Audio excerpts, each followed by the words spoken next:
Voilà, ça s'est passé ici en fait. Vous voyez cette petite borne qui doit faire entre 30 et 40 cm de haut, qui se trouve juste sur l'angle du passage. Et bah voilà, c'est là que j'ai pété mon camping-car. Salut tout le monde! Bienvenue sur la route sans fin, bienvenue dans cette nouvelle vidéo. Alors c'est pas une vidéo très joyeuse, comme vous avez pu voir dans le titre, hein, j'ai eu un souci avec mon camping-car. Voilà, ça s'est passé ici en fait. Vous voyez cette petite borne qui doit faire entre 30 et 40 cm de haut, qui se trouve juste sur l'angle du passage. Et bah voilà, c'est là que j'ai pété mon camping-car. En fait, avant, il y avait moyen de rentrer sur ce spot, sur ce parking par là. Il y a deux grandes entrées qui ont été barricadées. C'était un spot Park Fortnite avant. Et d'ailleurs, il y a toujours des camping-cars. D'ailleurs, j'y suis en ce moment. Je vais vous montrer ça après. Vous voyez, un camion qui aurait bien aimé rentrer, mais du coup, lui, il va avoir du mal à passer par la petite entrée. Eh bien, moi, j'ai voulu faire ça. J'ai voulu rentrer. J'avais pas vu la borne. C'était en fin de journée, peut-être un peu fatigué, je sais pas. J'ai pas vu la borne. Et puis en braquant, voilà. J'étais me frotter dessus. Ouais, c'est vraiment pas de chance. Je suis dégoûté. Je vais vous montrer les dégâts. Bon, le camping-car roule toujours, hein, c'est pas... De ce côté-là, ça va. La structure elle-même, ça va. Je veux dire, le châssis n'a pas pris. C'est la porte, en fait, latérale qui a pris cher, en fait, dans l'histoire. Voilà, vous voyez, c'est un parking immense. Alors, il y a des camions qui venaient se garer là. Et sinon, il y a la plage qui est juste plus loin. Donc, il y a pas mal de voitures qui venaient et des camping-cars. Alors, il y a toujours quelques camping-cars qui s'incrustent, comme moi. La police passe, dit rien. Je pense pas que c'est leur fait d'avoir fermé l'entrée. Il n'y a pas de panneau qui indique qu'il est interdit d'y venir. Mais le spot a disparu de Park Fortnite, comme beaucoup de spots d'ailleurs. C'est quelque chose que je remarque beaucoup, de plus en plus. Des spots que je connaissais bien, que j'avais découvert d'ailleurs souvent grâce à Park Fortnite, et qui n'y sont plus. C'est comme ça, je ne sais pas ce qui se passe, qui leur dit de retirer le spot, je ne sais pas comment ça fonctionne tout ça. On est toujours là. Alors il y a dû y avoir des constructions dans le passé, parce qu'on voit qu'il y a des dalles de béton. Il y a même du dallage plus loin. Donc je suppose qu'il y a dû y avoir des bâtiments qui ont été démolis. Bon, un jour il y aura des constructions, c'est possible. Voilà, moi je suis là.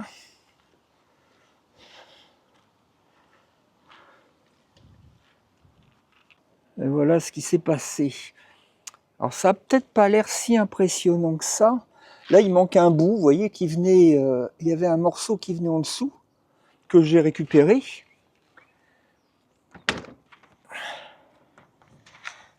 Comme on peut voir, le panneau de la porte ici, il est sorti de l'encadrement.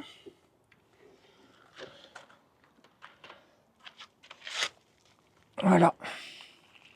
Et tout ça, j'ai redressé en fait, c'était beaucoup plus accentué que ça faisait carrément une bosse ici. On ne pouvait plus ouvrir la porte, on ne pouvait plus l'ouvrir ni la fermer. Donc moi, comme je voulais pouvoir continuer à l'utiliser, et puis j'avais pas le choix, de toute façon, il fallait bien un moment, j'ai réussi à l'ouvrir, mais comme je n'arrivais plus à la fermer, j'ai pas eu le choix de taper dessus, j'ai fait avec le cric, enfin j'ai utilisé plusieurs moyens. Mais voilà, on voit que l'encadrement est super abîmé. c'est le délire, quoi. Et ça, c'est de l'aluminium, c'est pas du tout redressable, quoi. J'ai essayé, hein, comme j'ai pu, mais de toute façon, il est complètement cassé. Vous voyez, ici, c'est complètement ouvert, hein, sur toute la longueur. En dessous, il manque un morceau. Bon, maintenant, ce qu'il y a de bien, c'est que la porte, je peux quand même la refermer, quoi. Je peux quand même, finalement, continuer de voyager. Mais, vous voyez, là, il manque un morceau, c'était la continuité de ça. Donc, c'est une partie qui est en dessous, en fait, hein, qui venait jusque là. Bah, ça a disparu, quoi. Enfin, ça a disparu, ça s'est arraché. Alors, je l'ai récupéré, le morceau. Bah, du coup, je suis assuré tout risque. Alors, j'ai prévenu mon assurance. Et ils vont me recontacter. Je vais voir que faire. Moi, je prévoyais, en fait, de continuer la route vers l'Andalousie, hein, comme les autres années. Mais là, je préfère attendre ici. Je préfère attendre ici parce que il va peut-être falloir que je revienne en France. Enfin, j'en sais rien, je me pose la question, mais je me dis que si un expert doit passer, ou enfin, je sais pas. Enfin, en tout cas, voilà, j'ai quand même prévenu l'assurance pour voir s'il y a moyen de prendre en charge la réparation.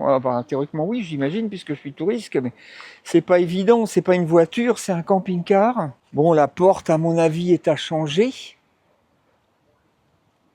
Au moins le dormant, c'est-à-dire la partie qui est fixée à la carrosserie, quoi. Au moins le dormant est à changer, mais peut-être l'ouvrant aussi, hein, parce que bon, l'ouvrant c'est moins flagrant, mais par en dessous là, du coup, comme là, ça, vous voyez, là, cette partie-là est sortie, mais en dessous c'est complètement tordu en fait. À un moment, j'avais pensé démonter pour la remettre dedans, mais je pourrais pas parce que c'est complètement tordu. Donc ça rentre, si vous voulez, la cornière qui fait le tour, ici en fait, et rentre comme ça dedans. Parce qu'en fait, la borne a pris en dessous. Ah, je suis malheureux. J'en rigole un peu, mais en vérité, j'ai pas vraiment envie de rire. J'espère que ça va pouvoir être réparé. Moi-même, je me sens pas du tout de réparer ça. Enfin, je pourrais toujours, voilà, j'ai redressé, vous voyez. Maintenant, on peut l'ouvrir, on peut la fermer. Mais ça reste quand même précaire comme truc. Et puis, j'ai pas envie que ça reste comme ça. La solution, si l'assurance ne prend pas ça en charge, c'est que, enfin, je pense qu'ils le feront, parce que je vois pas pourquoi. Sinon, ça sert à rien d'être assuré tout risque. Si quand il y a un truc, ils font rien. Parce que sinon, moi, il faudrait que je trouve une porte, quoi. Et que je la change moi-même. Ça, à la limite, je pourrais peut-être le faire. Je pense que la structure elle-même du camping-car n'a rien eu. C'est vraiment la porte qui a morflé. Si, il y a un morceau en dessous qui est parti. Mais bon, ça, à la limite, remettre ça, de toute façon, le morceau, je l'ai récupéré. Remettre ça, c'est pas très compliqué, quoi. Et puis, tant que je suis là, je vais vous montrer où je suis quand même. Voilà, peut-être vous reconnaissez, hein, si vous suivez mes vidéos depuis le début, j'ai déjà fait une vidéo, où j'en ai peut-être fait même 2 ou 3, je sais plus, sur Valence. Donc on voit le port, hein, là-bas. On voit toutes les grues du port de Valence, et ici c'est la plage. Alors la plage est immense, hein, ça va jusqu'au fond là-bas. Et vous voyez ici, c'est à perte de vue, hein. Ce matin, il y a un tracteur qui est passé, il a ratissé tout ça. Ici, ils soignent leur plage. Il a ratissé tout ça. C'est pas la peine de venir faire de la détection. Ici, à mon avis, tout est dans la benne du tracteur. Je pense. Et voilà, là-bas, il y a le port de commerce. Et au-delà du port, c'est la ville de Valence. Vu que je suis là, de toute façon, je vais aller y faire un tour, ça c'est sûr. Là, dans cette vidéo, précisément, ce que je voulais, c'était surtout vous montrer ce qui m'est arrivé, quoi. Histoire de voir que la vie nomade, il y a des bons côtés, mais il y en a aussi des mauvais, hein. C'est vrai que quand on vit dans un véhicule aménagé, la grosse hantise, la grosse peur qu'on peut avoir, en fait, c'est ça, c'est l'accident. Bon là, c'est minime, hein. Mais imaginez un accident plus grave, ben, c'est votre maison hein, qui est à l'arrêt, là, tout d'un coup. Hein. Votre maison, elle devient une épave, quoi. Et, et puis bon, bah là, c'est pas le cas. Je peux encore rouler, sans problème même. Bon, tant qu'il fait sec, ça ira. Après, s'il pleut, tout ça, je sais pas trop ce que ça va donner. Ça va peut-être être un peu plus compliqué. J'espère que j'aurai pas des infiltrations au niveau de la porte. Normalement, non. Je pense pas, mais peut-être avec les projections du roue par en dessous, là, je garantis rien. Voilà, le camping-car est en état de marche malgré tout. Bon, bah, ça me fait mal au cœur. Ah, je vous dis, j'avais envie de me mettre des claques, pour pas dire même envie de pleurer, quoi, quand ça m'est arrivé, quoi. C'est le truc, vraiment, on y pense tout le temps quand on est en véhicule aménagé. Enfin, moi, c'est mon cas, mais j'imagine que c'est tous les voyageurs, c'est pareil. C'est pourvu qu'il m'arrive rien.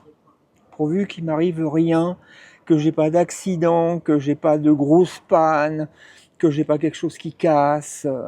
C'est la différence, en fait, quand on est sédentaire, on vit en maison, en appart. Bon, une maison, c'est sûr, il peut toujours y avoir un incendie, il peut toujours y avoir quelque chose. Mais en règle générale, ça risque rien parce que c'est immobile. Mais là, quand on a un habitat mobile, que ce soit un véhicule terrestre, comme bah, c'est mon cas, mais même, j'imagine, un bateau, bah voilà, là, ça change la donne parce que tout d'un coup, on est en état de fragilité. Enfin, surtout le véhicule, mais forcément, bah, le fait qu'il se déplace, il peut se passer plein de choses. Il peut se passer plein de choses et il peut y avoir déjà tout ce qui est panne mécanique hein, ou panne de structure, on va dire, mais puis il peut y avoir les accidents. Voilà, bah moi ça m'est arrivé. Alors c'est pas la première fois que j'ai des pètes. J'ai déjà tout réparé moi-même, mais ça m'est arrivé plusieurs fois de faire de cogner, de taper, de déchirer. Bon, ça m'est pas arrivé 50 000 fois, mais ça m'est déjà arrivé. Par exemple, ici, voilà, ici, j'ai tout déchiré une fois avec une jardinière. Vous savez, les jardinières en béton qu'il y a des fois. Et pareil, en manœuvrant, je ne l'avais pas vu, crac, ça m'a tout déchiré ici. Mais j'ai réussi à réparer. Parce que ici, c'est que de la fibre de verre. Alors, de la fibre de verre, du polyester, du gel coat, et puis voilà, le truc, c'est pas mal. Hein. À l'avant, ici, j'avais fait un gros trou. C'était là. C'était par là. J'avais fait un gros trou, j'avais tapé un caillou en me garant, il y avait un caillou qui dépassait, je l'avais pas vu, clac. Parce qu'en fait, la visibilité, elle est pas aussi bonne comment dire, qu'une voiture, en fait. On voit pas grand chose. Et donc, bah, j'avais fait un gros trou. Et pareil, j'ai réparé, on voit plus rien. On voit plus rien. Donc, c'est toute la différence avec ici, où là, je me sens pas capable de réparer parce que, si vous voulez, la partie qui est cassée, qui est tombée en dessous, je pense que je pourrais arriver à la remettre. Ça, à la limite, j'en fais mon affaire. Même ici, on voit que c'est un peu pété, c'est un peu plié. Bon, ça me dérange pas. Non, moi, ce qui me dérange, en fait, c'est ça. C'est tout ça, là, tout ce qui est plié, là. Ça, c'est horrible. Et ça, c'est quasiment impossible. Et du coup, vous voyez ici, on voit que le jour à la porte, ici, il est beaucoup trop gros. Il ne devrait pas être aussi important que ça. Hein. Tout ça, ça a travaillé. Et ici, vous voyez, c'est décollé, enfin, c'est sorti, quoi. Moi, j'ai essayé de ramener ça comme j'ai pu, hein. J'ai tapé, j'ai pris des pinces, à la clé à molette, enfin, au cric, j'ai utilisé plein de trucs. Bon, moi, ce que je voulais, surtout, c'était pouvoir refermer ma porte et l'ouvrir normalement, on va dire. Parce que si cette porte-là est condamnée, vous vous rendez compte, c'est pas tellement facile. On peut toujours rentrer par la porte chauffeur, mais c'est beaucoup moins pratique, quoi. Bon, bah là, c'est le cas. La porte peut s'ouvrir. Elle peut se fermer, finalement tout a l'air d'aller quoi, mais c'est pas le cas. C'est pas le cas, il faudrait la changer. Mais je pense que tout le reste de la structure n'a rien eu du tout. Donc ça va quoi. Ça va, c'est surtout là C'est surtout là et en dessous un petit peu, bah, la partie marchepied peut-être qui a un peu été cassée, mais ça c'est réparable. Ça me fait pas trop peur en fait. Tout ce qui est fibre de verre, tout ça, ça me fait pas trop peur. Comme je vous ai dit, ça des réparations comme ça, j'en ai déjà fait plusieurs quoi. Et ça se voit pas du tout. Quand c'est fini, c'est pas très dur à faire. Franchement, c'est un des avantages par rapport aux fourgons qui sont en acier. Je trouve tout ce qui est polyester, fibre de verre, tout ça, c'est beaucoup plus facile à réparer que la tôle où là, bah, je vois là, par exemple, cette partie qui est en aluminium, bah, quand c'est tordu, c'est tordu. Qu'est-ce que vous voulez faire là? Il n'y a rien à faire, quoi. À part la changer, je vois pas, quoi. Alors quand c'est sur une surface de tôle, on peut débosseler, on peut mettre du mastic, bon, un peu comme j'ai fait là. Bon, ça, à la limite, c'est faisable. Mais est-ce que ça tient aussi bien que sur de la fibre de verre? Je suis pas sûr. Sur la fibre de verre, franchement, c'est bien. Et puis c'est costaud. Et puis la finition, je vous dis, on voit rien, quoi. Là, on voit pas du tout. Hein, vous voyez, au niveau de l'aile, on voit rien du tout. Hein. Je vous mets au défi. Je vous l'aurais pas dit, vous le sauriez pas, quoi. On voit rien, quoi. Donc c'est quelque chose qui est très faisable par soi-même. Mais là, la porte, c'est pas la peine, quoi. Voilà, donc c'était une toute petite vidéo hein, pour vous présenter, ça. Euh, je voulais partager ça avec vous. Et, et puis comme ça, je vous donnerai des nouvelles petit à petit, quand j'en aurai déjà, forcément. J'espère que ça va. J'espère avoir des bonnes nouvelles. À la limite, peu m'importe quand les réparations sont faites, vu que je pense que je peux rouler avec, parce que ce que je me dis, c'est que peut-être on va me dire de rentrer en France pour passer devant un expert. Ça, c'est une possibilité, vu que c'est une réparation qui va coûter cher. Et donc, si on me donne un délai pour rentrer, je serai obligé de rentrer. C'est un peu pour ça d'ailleurs que je reste à Valence. Et par contre, si ça peut attendre, à la limite, moi je repars en Andalousie comme j'avais prévu. Tant pis, ça restera un peu cassé, mais bon, dans ma tête, ça ira mieux déjà parce que je sais qu'il y aura quelque chose après. C'est ça un peu qui m'inquiétait. Donc, pour l'instant, je vais attendre les nouvelles de l'assurance. Et puis, je vais vous tenir au courant, évidemment. Et puis, tant que je suis à Valence, je vais sans doute faire une vidéo à Valence par la suite. C'est la fin de cette vidéo. Merci d'être resté jusqu'au bout. Bon, comme vous pouvez voir, j'aurais pu tomber plus mal hein, au niveau du spot. C'est quand même plutôt sympa ici, même si c'est pour vous présenter des nouvelles, des mauvaises nouvelles, on va dire ce qui est. Hein. J'espère que tout ça va s'arranger pour moi assez vite. En tout cas, d'avoir des bonnes nouvelles de la part de l'assurance. N'oubliez pas de vous abonner hein, si ce n'est pas déjà fait. Likez, partagez, commentez mes vidéos. Hein. Et en attendant la prochaine, hein, je vous dis bye bye.